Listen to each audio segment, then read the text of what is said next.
Okay. BlackRock, they limited withdrawals from their flagship debt fund.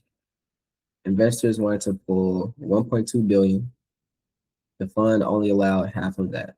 First, it was Blue Owl, then Blackstone, and now BlackRock. First things first, this is a game. To know if the market is ever going to drop, like if you want a true indicator, you need to look at private credit spreads. Credit spreads is literally, it's like, we have spreads in the market, right? The bid is this and the ask is this. Somebody wants to pay, we're buying, we only want to pay $1,000. The seller, they only selling it for $1,100. The spread is $100, right? Credit dictates everything, at least in America.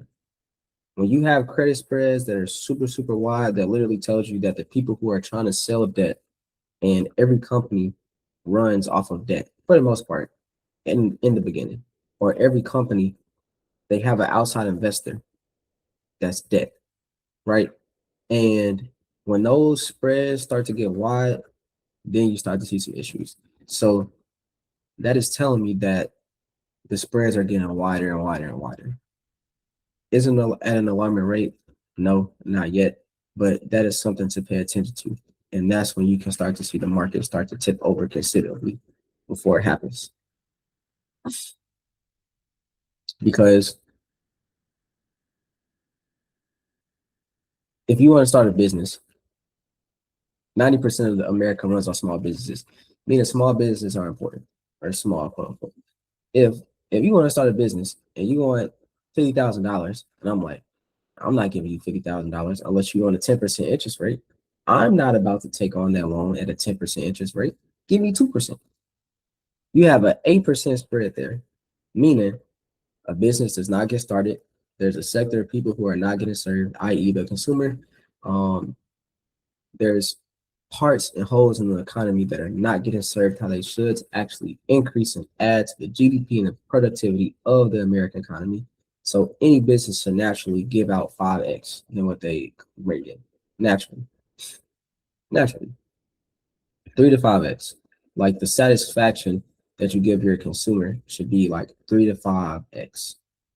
Whether so I'll take me for example. So not only are we getting a return out of the market, but I feel like peace of mind is something to factor in. Leadership is something to factor in. Having a team, like multiple people that you can have camaraderie with, like little things that you may not necessarily be able to measure, but they make all of the difference. Same thing when it comes to a company, no matter what it is, no matter if it's a coffee shop, no matter if it's a automotive shop, like it doesn't matter what you do, as long as you give satisfaction to the consumer and it's of value, it increases GDP, it increases customer satisfaction, and it increases the money flowing in the economy. Because the money that goes from the consumer is going to go to the business is going to reinvest that money into their business, give that same and higher value back to the consumer, so the consumer keeps coming. And the business, they have to bank with banks. If businesses and banks, they go hand in hand. You have to bank with a bank. You have to have a bank, a key partnership, right? So that puts money into the bank's hands. Guess what? That money goes into the bank. Well, guess what? Now the bank is going to turn around, and that same consumer that business is funding or they're giving value to, the bank is going to turn around and loan a car, loan a credit card, a mortgage. Like they're gonna it's do we see the circle? Do we see the circle? Let me know in chat. If that makes sense. So like business is so important. When the credit spreads are wide, it makes business hard, it makes business not efficient, inefficient, and things do not get done. They don't get done. So this is why it's important for us to, I would say, just be patient.